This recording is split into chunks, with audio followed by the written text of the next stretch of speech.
Let us now honor the Holy Gospel. Alleluia, Alleluia, wikain mo, poon nakikinig ako sa iyong mga salita. Alleluia, Alleluia, Alleluia.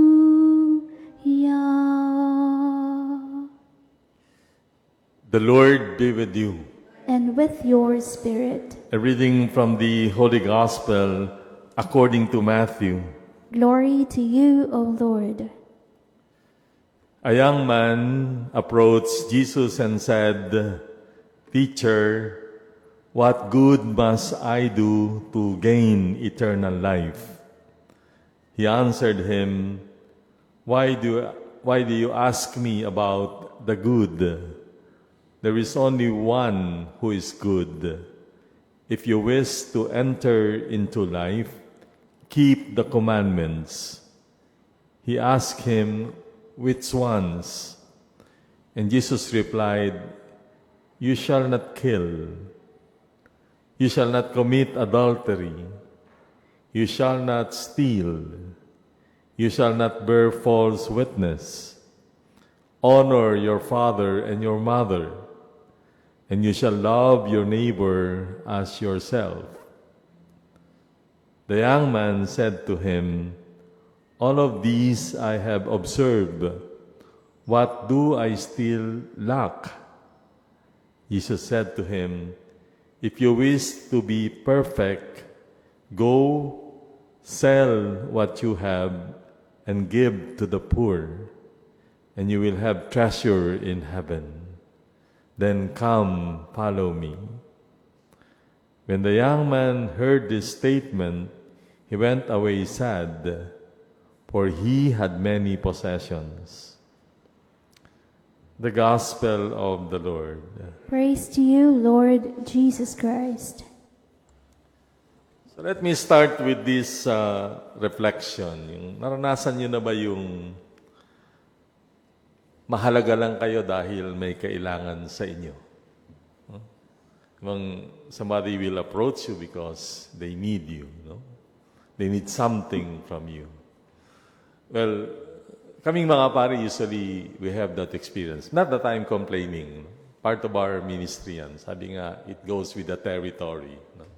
So people would usually message me, come to me, approach me, counseling, minsan papabinyag, papabless, ganyan-ganyan. And as I've said, it's part of the ministry. But, you know, sometimes it makes me happy at times pag dumating sa akin pumunta. O sabi ko, ba't ka nandito? Wala, kumustahin ka lang kita. Yan.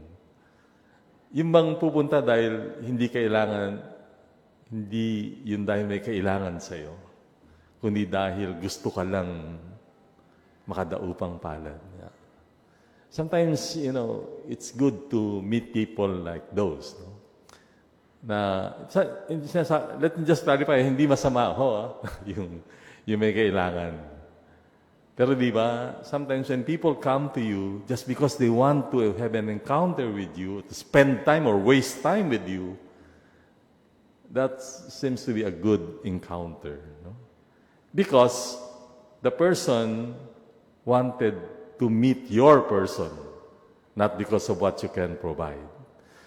It is in this context that we should understand our gospel today. No? Because this man who approached the Lord, tama yung tanong niya eh. Sabi niya, what good must I do to gain eternal life? No? And so the Lord said, did you follow the commandments? Yan. And he said, yes. So relatively, he's a good person. Pero mayamang-mayaman siya.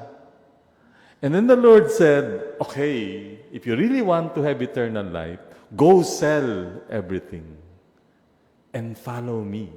Yan. Follow me. Pero sa sobrang yaman niya, mas mahalaga sa kanya yung yaman niya. Mas mahalaga sa kanya yung nakukuha niyang grasya. hindi na mahalaga sa kanya, it turns out, yung nagbibigay sa kanya ng grasya. Yeah. He was more contented with the graces and not the giver of grace. And so, he went away sad.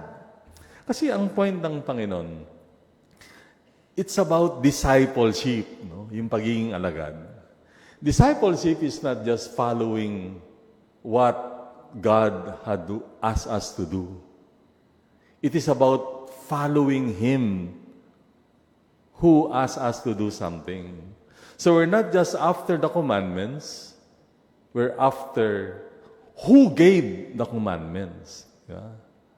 And that is what will gain us eternal life. Kasi, posible naman na mayroong mga mayaman, ibigay yung kanilang yaman, but still they will not be worthy of heaven. Ito yung problema ng mga Pariseo. No? They focus on the law.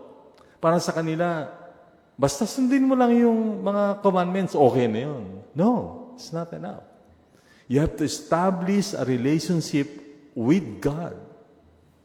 There must be that encounter with Him. There must be that relationship.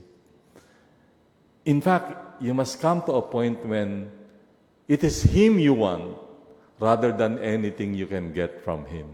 Yeah. For being with God makes you avail of everything.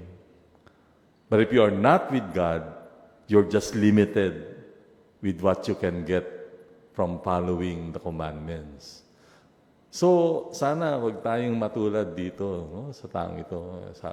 Sabi ko nga lagi, compared to riches and eternal life, dapat hindi na yung pinag-iisipan, di ba? Should be a no-brainer. Dapat buhay na walang hanggan. Yeah? More than anything. And if we are to choose buhay na walang hanggan, it means we choose God.